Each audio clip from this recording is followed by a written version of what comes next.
Hey, it's Tim. And it's Amy from GoWithLess. We're glad you're here. In this video, we're going to be sharing our August spending with you, and we are live with our Facebook audience. So there's going to be some Q&A at the end. So it's shaking it up a little bit. We tried this last month. Our audience really liked it. We really liked it. So thanks for joining along, and let's get into it. We target spending about $4,000 a month, or about $48,000 a year. At least that's what we're looking at this year. And so what we're going to do is we're going to give you an update on how we did in August. For the early part of the year, we got a little behind. Actually, in the very first quarter, we got way behind. We made progress throughout the year, and we'll tell you today if we made a little progress in August. Yeah, so I'm going to talk about where we were in the month of August. So we were in Sitges, Spain from August the 1st until the 11th. Now we have talked about Sitges, Spain in past videos, and I see Iris and Patrick are clapping because we had fantastic time with them. It's so nice to meet up with viewers on the road. So we had 3 weeks in Sitges, Spain at the end, so part of May to June, and then we left for 6 weeks, got out of the Schengen zone to the UK, and then we came back for another 3 weeks for a chunk of July and August. So we had some of 4 different months in Sitges, and the 2 different Sitgeses, 3 weeks separated by the summer of 3 weeks, were massively different. They were. So when we got there in the I guess it was the spring-ish time, it was kind of cool. When we got there in the summer, this last time we were there, it was hot, really, really hot.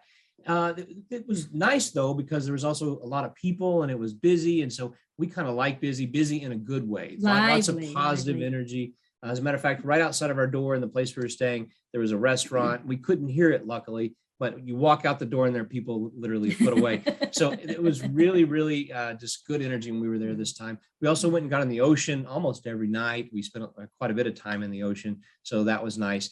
But it was hot. So during the day between 11 and 7, is that what you said? Yeah. We really didn't go outside much because it was so hot. Yeah. And here's the thing is we've spent summers in Europe a few different times, and we've learned that it's so hot in the center of Europe in the summertime. So we were hopeful that being at the coast, Sitges, Spain is just 30 minutes outside of Barcelona. We thought that being on the coast, we see that it's about 10 degrees cooler. We thought that maybe that would be fine. And it was too hot. So even though it was a fantastic town and it really charming, and we would highly recommend this, again, what Tim said, we had to be inside during the day. And it never got over 90 degrees, but the humidity, I think, made it really kind of unbearable. Seeing Iris and Patrick actually reminds me, we went to an event that was at a church, and this church had no air conditioning, and it was so hot. Crazy hot. It was candlelit, so I think that was it. There were no windows, no air. I think we all get points for sitting through that. Yes, it was. Oh my goodness, the hottest I think I've ever been. Yeah, and we did survive it. Happy birthday, Richard. Okay, so, and when Tim says we swam at night, that's actually kind of strange. So we got into the Mediterranean in the pitch dark. It was like 9-10 p.m. at night. Most nights we went outside. Tim had skin cancer this spring, so we're really careful about the sun. I think we are becoming complete vampires. And we went into but it was really cool because not only was the ocean like kind of like our body temperature, it felt like it was in the 90s. Yeah, so it wasn't like hot like bathwater, but it was tepid in the sea. It was very still. The air, so when you came out of the sea, it wasn't freezing and you needed to run and get your towel. It was like a nice temperature outside in the sea. It was very still, and there were tons of big floodlights all over the beach. And even at midnight, there are people on the beach in the water. So this is when Tim says it's lively. At midnight, it is happening 7 days a week. Children are out eating dinner at restaurants at 11 o'clock. So again, so this is, I don't know that it's for everybody because it was really lively. We really like that, especially after COVID. I think we like seeing life return so much. Normal-ish. Okay, so let's see. Oh, we know that we needed to get reservations. It was crowded enough that we needed the difference between Sitges Stay 1 and Sitges Stay 2 is that this time we needed reservations, but we cooked most of our own food, which was really nice. And we decided to get a little bit healthier because we were going right from Sitges to 30 days of cruising. So we knew we were going to be decadent and wild on the cruise with food. So we reined it so far in on those 3 weeks in Sitges.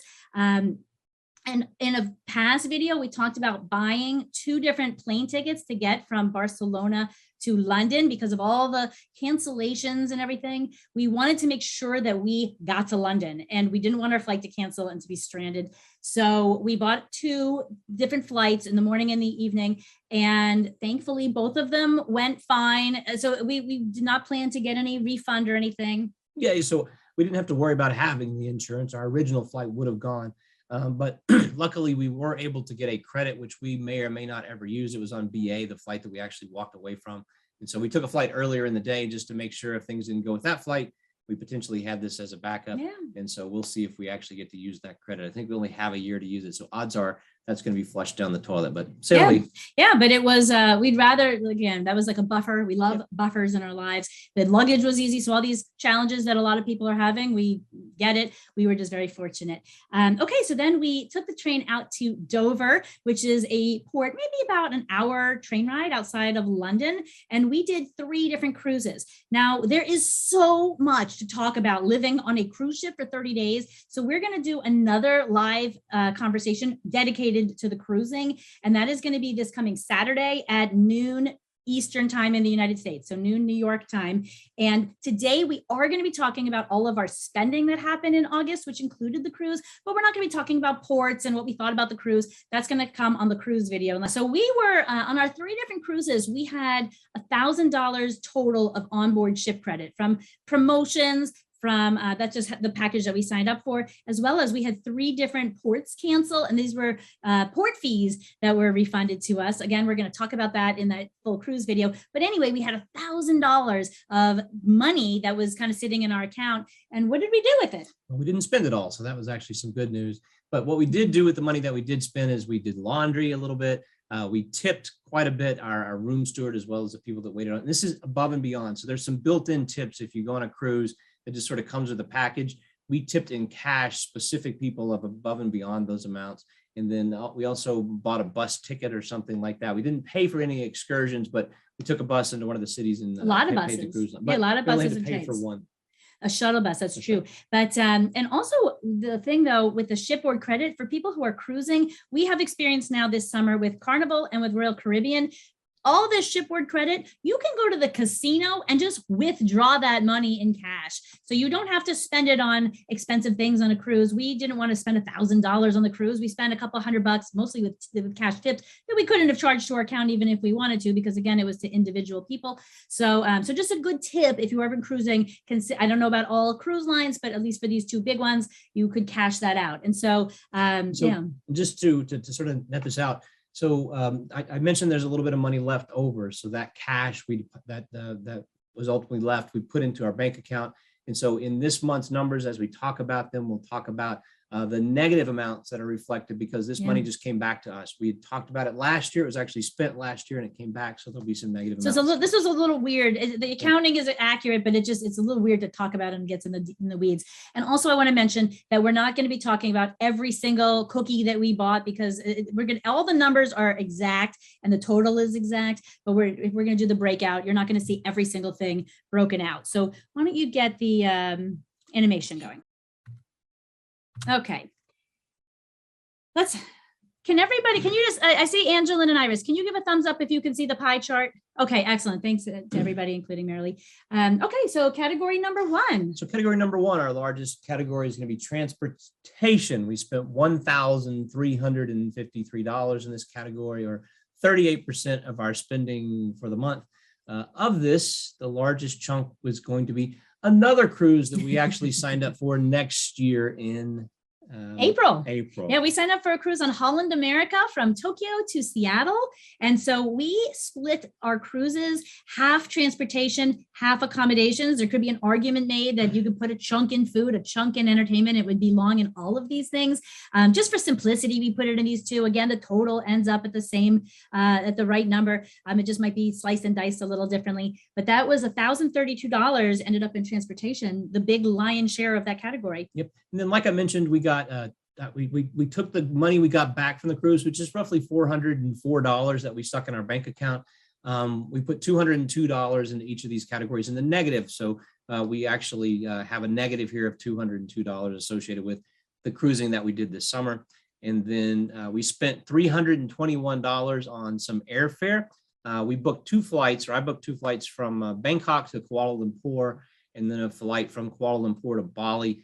And then, so when I say it's 321 total, we actually spent a little bit more money. We spent 126 more dollars, but because of a Capital One venture card that we have, that $126 was wiped away. So you don't see it reflected here at all. And that was the Venture X. That's a Venture X. Card, yeah. So the cool thing, if you happen to hold the Capital One Venture X, what Tim's talking about, we bought a base fare through that portal, and then we wanted to add on. We have luggage to check and things.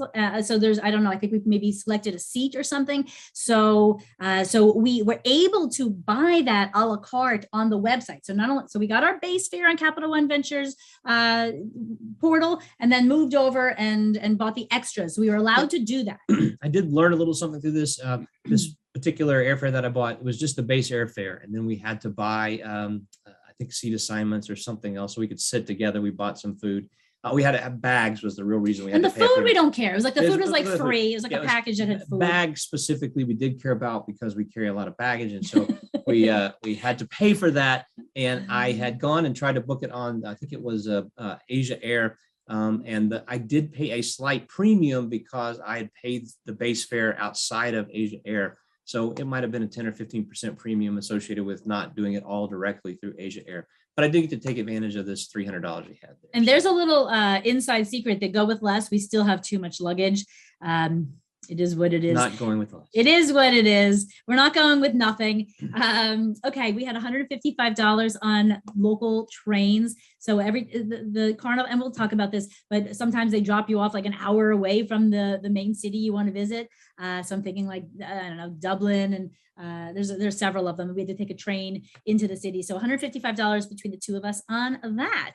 Okay, accommodations, $1,034 or 29%. I think on the future animations, you have to keep that in mind. Maybe you switch the pie chart to the right. Maybe. Okay. So that takes the other, I don't know if I said 29%. That takes the other $1,032, second half of the cruise. Our storage unit, $107 more, not going with less. Yeah.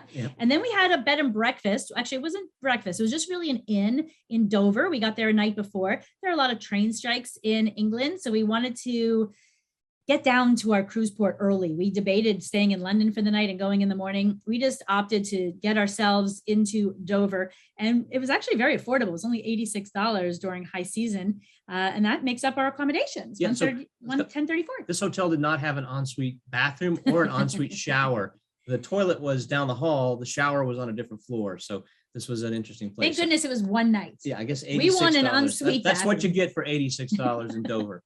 And they did have ensuites. We didn't. We were lucky. So we had a last minute because of all the challenges with everyone's traveling. We at the last minute said, okay, let's add in this second flight to London. Let's get there a day early. We had a full other plan to spend the night in London and have a great night. And we said, okay, we're going to change all that. But because it's such a big cruise port, it was very, very busy and hard to get a room. There aren't that many hotels. So we were lucky to even get anything. We thought we were going to be spending the night in our friend's bathtub, who was renting a room there. So it was one night. We can handle a lot for one night. It worked. Yeah. Okay. Category number 3 is food and dining. And this is so low because of all that cruise food.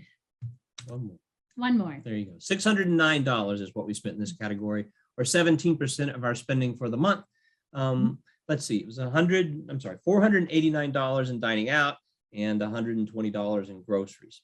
Yeah, I'm surprised you could see this since you don't have your glasses on. Okay, now we also, when we had our house sit in Sitges, the hosts, when you find a great house sitting like a host, it is really special. And so this couple, they're actually GoWithLess viewers who are now friends. And it's funny because we have we're in a house sit right now that's GoWithLess viewers who are friends. We have a whole bunch of them coming up, which is really an unintended benefit from this channel.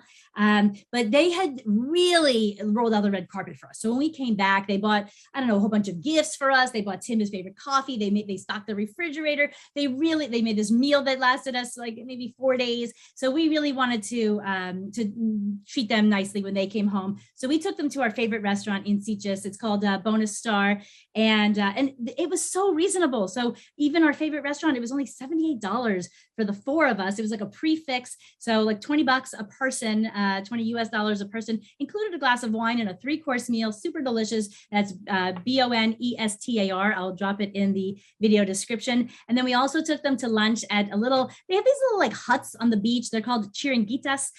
So we took them for a nice little, some drinks and snacks on the beach. And so those were our kind of more pricier line items in our food category. And then we did have $55 in a very surprising port city of Tallinn, which we'll get into on our cruise video. But we went to a gastropub, $55.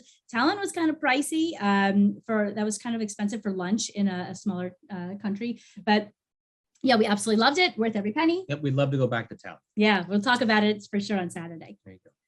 Okay, category number 4, health and personal care, $320 or 9% of our budget. That is our monthly insurance cost at IMG Global. That is only $205. My nails, can you see? Okay, hold on. So Fun Manicure, I ordered 33 sets of nails. And he's going to bankrupt us with her fingernails. It was $53. I used a credit that I had with the nail company and took a gift from our daughter and applied it to the rest. And yeah, so I'm going to be bringing, we have a long time where we're not in the United States. So I ordered tons and tons of nails. So I am all set for the whole year. That was $53. We went to pharmacies and bought vitamins, probiotics, sunscreen, things of that nature. That was $47. And then your haircut for $15. Haircut for $15. $15. Yeah, great deal. The other thing about all 3 of these things that we purchased at the pharmacies were affordable. That's why we bought them. So vitamins that I found, probiotics were Boots was the pharmacy. And then we found some sunscreen, which is also surprisingly affordable. Sunscreen's ridiculously expensive here in the States. Yeah. And so in Spain, States, you think it is? Oh yeah. I think Mexico is like twice the price. Oh, and Mexico is ridiculous. Yeah. So sunscreen is weird. Sunscreen can be like all over the place in terms of cost. So yeah. Yeah, affordable sunscreen. Yeah, so we got the sunscreen in Spain and the supplements and vitamins at Boots Pharmacy in UK, which we love Boots. There you go. Okay, shopping. This is all you. All the shopping is you. So I'm a shopaholic. So I got some new shoes, and then I got a new bag for my toiletries. So I bought a pair of sandals for $102. It is the weirdest thing in the world to see my feet when I have shoes on. So I'm not used to wearing sandals. It is a weird sensation. There's the palest feet ever. We're going to be in Asia. We're going to be in Asia. Thank you. We're going to be in Asia hopefully soon, maybe sooner rather than we had anticipated. And I figured it'd be nice to have some sandals there so that my feet can breathe.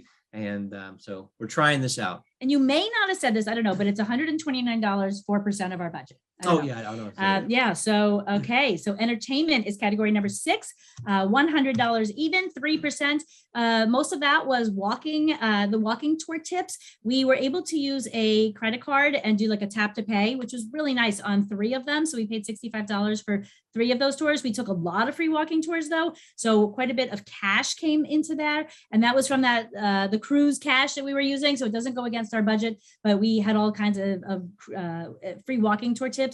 That is like the best thing. If you are in a city that does free walking tours, it gives you history and some good exercise. And sometimes you meet friends in the group. And it's just, it's a really good way to get the lay of the land. And on the cruises, when you only have a few hours, I think that's our favorite activity to do if in a new place. In the model, I don't know if you said, these are all free walking tours. You just tip whatever you want to tip. We're typically tipping about $20. About $20, 20 euro, 20 pounds, 20. 20. Yeah, 20. If that's obviously we're not going to do 20 if it's Mexico where it's 20 pesos to the dollar.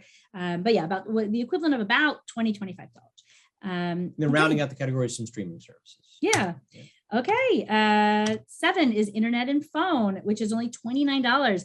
It is really cheap in Europe to have cell phone service. Yep. Holy cow. So Amy got a Vodafone SIM when she was in Spain, and we paid $10 to $15 $15 per month. Yeah. I think the last one was $15 because of some weird thing, but we were normally paying 10, and that got her a lot of data, like 50 gigs, some phenomenal amount of data. For 10 euro. Yeah. And then she just used Google Voice to make calls back to the States. And then I got an O2 SIM. I started out with an Orange SIM in Spain. It didn't work so well in the UK, so I switched over to an O2 UK SIM and kept that for the rest of our time in Europe. And I also was paying about 10 to 15 pounds a month for that service, and it worked well throughout Europe. And here is the little tip. If you're in Europe, so these SIM services, they didn't allow any texting. So I have an iPhone, and I thought that if I went iPhone to iPhone, that it wasn't counted as a text. Maybe it isn't, but I was messaging to iPhone, and what it did is it charged me something Like significant, 25 cents a text. maybe or even something. more, It's maybe crazy. $1 a text or euro. Like it's not a euro text, It's or not something, so a lot. insubstantial. Yeah. So, but the problem is that when we load 10 euro to our account, when you have one text, now you can only load it in like 5 euro increments. Well, the one text meant that I needed to upload like another 5 euro to be able to do my 10 euro plan. So something to keep in mind if it is to see on these plans, if it allows I think voice, this is- texting, yeah. data. I think it's consistent that you don't really get texting. And so that's why I think a lot of people have leaned on WhatsApp or instant messaging through Instagram or whatever. And so, Facebook but messaging. texting is often not included in these plans. Yeah. So something to be aware of. For So sure. we did realize that, and so I'm not doing Apple to Apple anymore after just the one example. And yeah, so I use Google Voice now for I use mostly Google Voice. I guess Google Voice, WhatsApp, Facebook messaging. These are my main things. Yeah, and so it would have even been cheaper if it weren't for those oopses. There you go. Okay, we did have miscellaneous, which is where we put gifts and charity. Even though it says 0, we did have over $300 in extra tips. And because it was over and above tips, we kind of put that into like, I don't know, like gifts and charity, not so much. Well, it was accounted for last year because this is money that we loaded onto the cruise lines back last year. And so we accounted for it then when we actually loaded it up. And so it's money that's pre-spent. And so that's But this was like, but we could have taken that cash and put it in the bank. we could have. Yeah, so we could have taken that cash out and spent it, put it in the bank, whatever. We did give about probably a little over $300 for our 30 days, just in 3 cruises, and gave it to our cabin steward and our waiters. Okay, and number 9 is taxes, and that is a nice big goose egg, 0%. So where this brings us for the, oh goodness, this does not match, baby. Look at that. So Okay. our total, if you add these up, is not $3,473. It is $3,574. So hopefully I have the next slide right. Where as did well. $101 go? I don't know. Okay. Oh, good. Oh, goodness. Okay. So we're going to be close, but whoa. Okay. So that brings us to, hold on. Make sure that's right. 3574. Okay. The number on August is correct here. So I don't know what happened on the last screen, but this is correct. So you're going to see our. Oh, that was last month. That's why. Oh, you July. didn't change. Oh, honey. So Okay. there you go. Okay, so where this brings us for the year to date, we're 8 months in, $4,000 target brings our target spending at $32,000. We're getting so close, 33,000 there, just 104% of our target. And if we took out we had over $2,000 in that cruise that's going to be going into next year. We had, I mean, the way that we're working is we're already booked out into October of 2023. So we're paying for 2 flights this month for next year. We're paying for a cruise for next year. So our money all just shakes out, but we debated like 2 seconds. Should we not spend the money on the cruise because it's gonna mess up our budget? And the answer is no. We found a fantastic deal, and the reality is that we're not going back to work because we are spending a little bit over this. The number that we have budgeted is not related to what we can spend. It's just what we kind of are like a stretch goal. So the nice thing is that we're pretty close. I still don't know that we're going to make it because we have some huge spending coming But up this did you last say so? quarter. If we took the cruise out of the picture, did you If say? we took, then our monthly spend would only be $1,510. And again, a lot of it's because we had free, I mean, between our house sit and our cruise, we only had, $86 for one night at that inn. Our food was very minimal. I mean, we had that prepaying and having a house sit, prepaying for the cruise and having the house sit really helped our budget. Mega. Yeah. Okay, so there are our numbers. So that was okay. We're pretty much on time. So I'm gonna start reading the questions. Anybody who wants to pop up with a question, feel free, type it up in the chat if you'd like. Oh, the April with the pics of the big gelato. Sorry, April. We on the chat, I'm mentioning for the YouTube audience who can't see it. So in the Facebook group, we got some amazing gelato in Rome. That was our last stop. That was in September. That's this month. That was in September. But unfortunately, with this format, we're not putting like the B-roll. We're not putting the photo and video in. That's what saves me a whole day of editing. But man, oh man, was that some good stuff. So thank you, Sheila. I'm really into the nails. Okay. Are you planning so far because of house sits, points and miles, or something different? That is such a great question. Comes from Aaron. So thanks for the question, Aaron. I know there was a private question. But so the question is why are you planning a year out? And we wonder that ourselves sometimes, but we were planned nicely until April, and we were thinking we were going to go to Turkey for the other half of April. We're going to be in Southeast Asia, so it was going to get too hot. So we were going to get to Turkey when it was the nice time to be in Turkey, our first time there, and we were looking at 6 weeks. Well, as we're kind of ready to we're thinking about, I don't know, is far enough away that we didn't have to book flights, but we're really getting our head wrapped around it. One of a past house sit that we had done, if you've been with us forever, it was a house that we did in February 2020, right at the beginning of COVID. One of those times when I was crazy sick, we did a house sit in Maui. That couple and family moved to Sonoma, California. And she wrote me and said, would you like to come for a house sit? I said, we're booked out pretty far. I don't think it's going to work, but we'd love to come back, but we're booked out so far. She said, it's May for 2 months in Sonoma. And I said, oh, see ya, Turkey. We're going to Sonoma. And it's for the dog that we love. Sonoma is a place that would be probably outside of our comfort zone for our budget. They give us their car. It's going to be absolute heaven. And then another viewer wrote to us, and check this out. She said, we're looking for 2 months in Porto, starting in August 2023 for a bird. How could we turn that down? And the bird smiles. So yeah, so that's how this works when you these things have just been dropping in our lap. I'm gonna say, I think things just sort of happen. So it's like we find something. So how we're getting to Asia, we found a great redemption. That was a United flight. We're paying $60,000 for a business points. 60,000 points for a flight from Mexico City to Bangkok. And which is in business class. It now is 600,000 points in Polaris. And so we found this flight 5-6 months ago. This sort of came together. So that got us over to Asia. And then we started putting together this Asia idea. And so we're going to be in Asia for several months. And then we didn't know what we were going to do after that. Then these other two things sort of fell in our lap. And so things just sort of happen that make it, I like being planned out. It's very hard for us not to plan. It's hard for us not to. So a lot of our friends in the house sitting community, they don't even understand how this works. They really like to just sort of, I don't know where I'm going to be next month. And they like that gives them a lot of flexibility. Actually, I disagree. I don't think so. I think our friends in the house sitting, the full-time house sitting community are the ones who are the most planning out in advance. Well, it's a lot of the Nomad friends who are like, whatever, we're going to go, because with the house sitting, I don't know. But they seem to I guess some of the people in that they'll tell us when we get anxious about what are we going to be doing. They're like, don't worry about it. Because it always works out. It always works out. And we're not just going to go anywhere. So it's not like someone just offered us North Dakota in January. So we go. It rarely does work out. We're offered a lot of stuff and it rarely works out. So the fact that 2 of these worked out so perfectly was really a delight. So yeah. And then in the middle, a friend said, and then we found this great cruise. I see a couple that are on the call here today are joining us. We're doing a transatlantic cruise. That'll be great fun. There's 11 people from GoWithLess on that cruise, which is going to make this a fantastic experience. There's just fingers crossed we can get into Japan. Well, they're supposed to open up next week. I hear. We've heard, yeah. Yeah.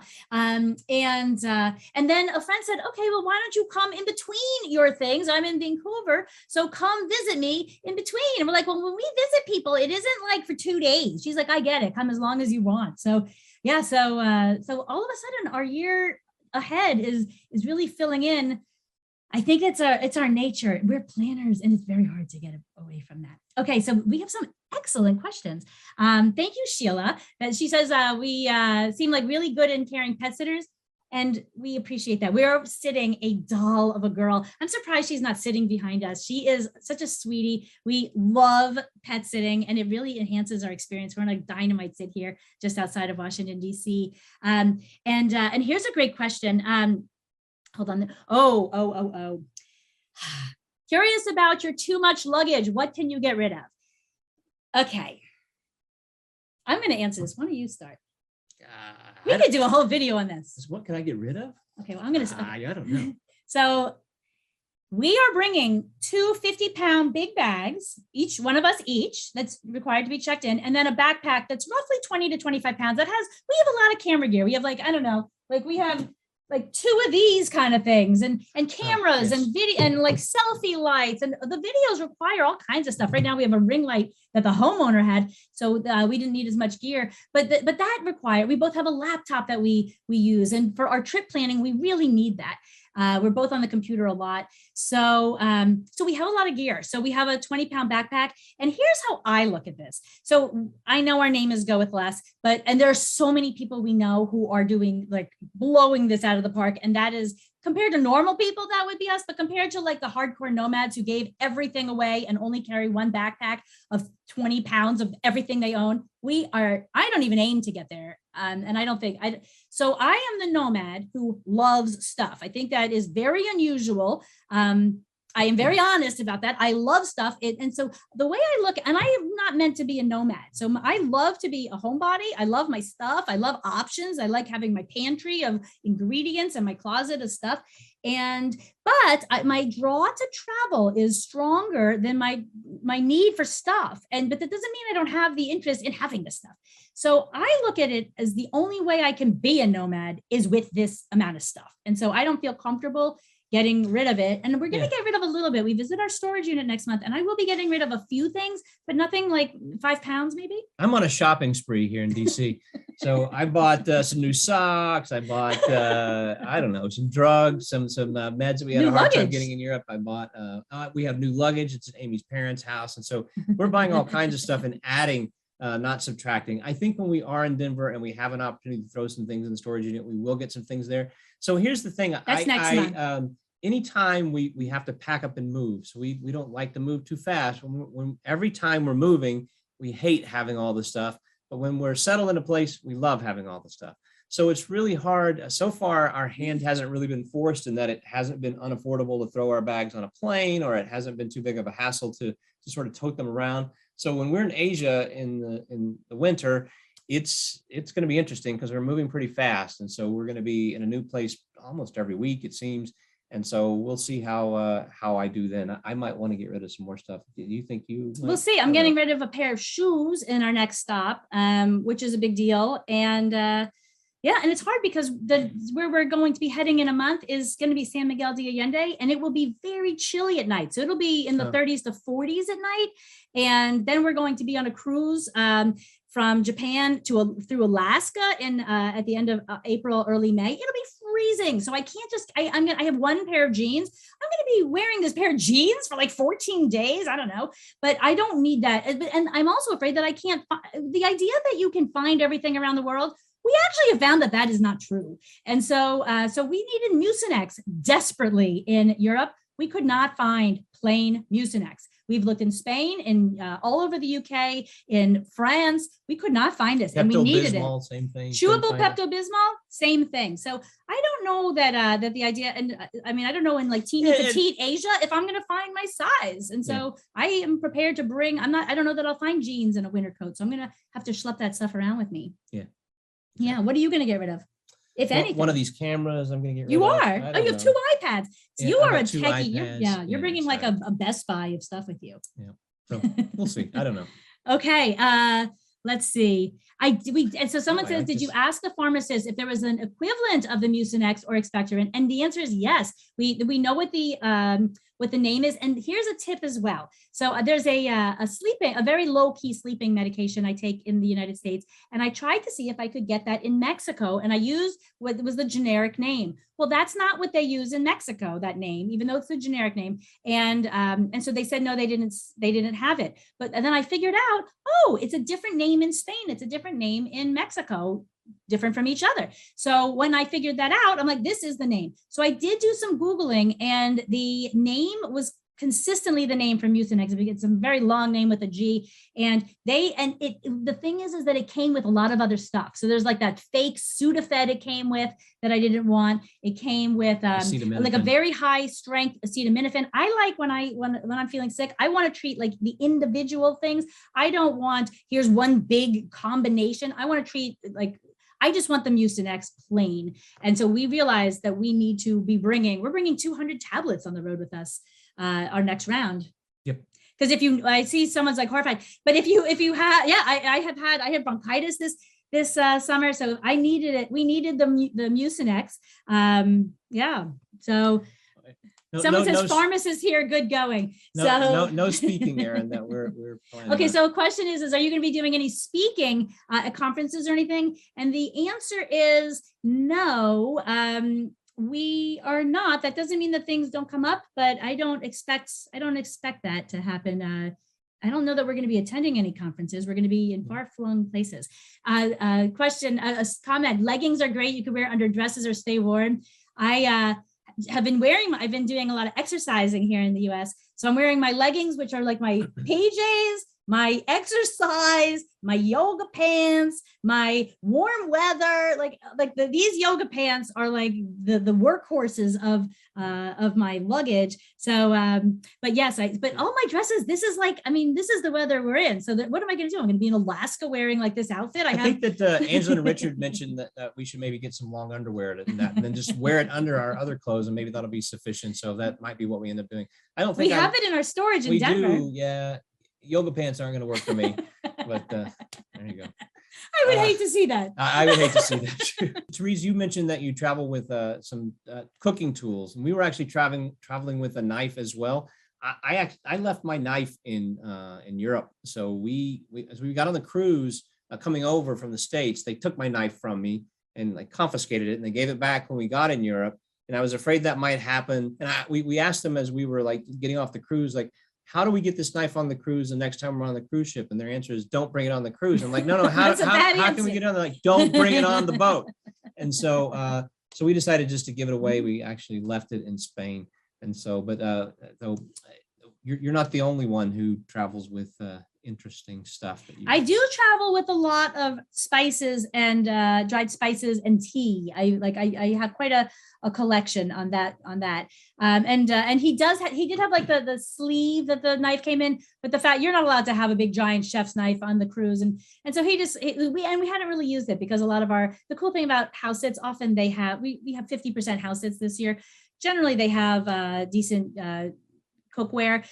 So we were lucky on that. So here's a really good question. What are your main tips for keeping your spending on lodging, food, transportation so low? And there's really two humongous ones. Travel hacking and house sitting would probably be in terms of when it comes to flights. Certainly our travel hacking is a way we keep our flights low. Booking early or booking last minute, those are great ways to sort of get flights that are affordable. If you're using points, there's also some great tools that help you find great point redemptions. Things like point.points.me. Point.me is a great tool for finding point redemptions that are good. House sitting is humongous. That's a lot of zeros in our budget. Yeah. So far and away, house sitting is our biggest hack when it comes to keeping our lodging low. So we save tens of thousands of dollars a year doing this house sitting thing. And I think if you've ever watched any of our videos, so house sitting is not the same as staying in an Airbnb. So you have an obligation. You effectively have a job when you're at a house sit. So here with the dog, which we love being with, we can be gone for 4 to 6 hours, and not every day. Not every day. And so, yeah. and we're happy to sign up for that. It's a great situation. Not always. Yeah, but we know what we're getting into, but and we do check that out before. Some house sits let you. We've applied for a house sit. We didn't know this. We were allowed to be gone for 0 minutes a day. We wouldn't take that house sit. So you find what fits for you. Ours is a minimum of 4 hours. If we can't be gone for 4 hours a day, we probably wouldn't accept that house sit. And we didn't accept the one that was 0 minutes. But yeah, so, so you remember that, yes, our pug in Sitges, his name is Rocco. We just love Rocco so much. And the owners, by the way, they moved away from Sitges. So they were only there, they were GoWithLess viewers who are expats themselves. They have a home in Lisbon. They're moving half the year to Puerto Vallarta, and they were waiting for homes to be built. So Sitges was just temporary. So we're not able to go back there on that house sit, but we really love that. Okay, so another Aaron says 4 hours for the no fewer than 4 hours, which 100% for the pet sits. We need to be able to go grocery shopping and go see someone for lunch or take a walk without I don't know, dogs aren't welcome everywhere. And sometimes we just want We just want to go out. Yep. Yeah. Okay. Let's see. I'm just seeing. Oh, how many credit cards do you have? This is for the US audience, by the way, this part. I think we're at 30 something right now. So we're looking to add some more. So it depends. So we're always signing up for cards or canceling cards. So it varies, but I think we're between us, we roughly have 30 credit cards. And so one of the things we have to do to keep the cards active is we put a little spend on them. There's a lot of ways you can do that, but when we're back in the States, we'll get a little gas on this card. We'll buy a meal on this card. And so all of these 30 cards, I'm trying to put a little spend on right now so they don't ultimately close my cards. If you don't have activity on these cards in 6 months, it's not unusual that they'll just close them. Yep. And we want to know, so we don't want them to make the decision. We want to make the decision. So far and away, the best way to earn points and miles is to be signing up for new credit cards. And so it's really hard. So if you have a card that gives you 2% return and you spend $100,000 on that card a year, which would be a crazy amount of spend, obviously the most you're going to get is 200,000 points. So there's offers going on right now with American Express. I think it's a business card. You can get 170,000 points signing up for one card. You have a little substantial spend, but anyway, there's all kinds of, it's really hard to spend your way to piling up a bunch of points on a credit card. You get a whole lot more points when you're signing up for new cards. And that's why we have so many, is we sign up for new cards to get these bonuses. And then we sort of rotate through them depending on what you do a good job tracking it. Yeah, it is Amy says it's like a part-time job for me, and it literally is. So I keep up with what good offers are out there. And so it is some people, I know people are like, that's crazy. That's just too much work. And if you think that, it probably is going to be a lot of work for you. I love it. So I like the minutia of keeping up with all the things that are going on and looking for the deals. And so it's a great deal for me. And obviously, something that always comes up is, isn't that going to ruin your credit score? And Amy and I both have 830 plus scores. So many questions about the travel hacking. Yep. I will say, so this whole live format, this is a little different where we're doing it for the YouTube videos, but we're going to be talking about travel hacking. We know our audience because in the Q&As, like travel hacking questions keep coming up and they're really, really good. And this isn't a good format to be like, I think we're going to be doing like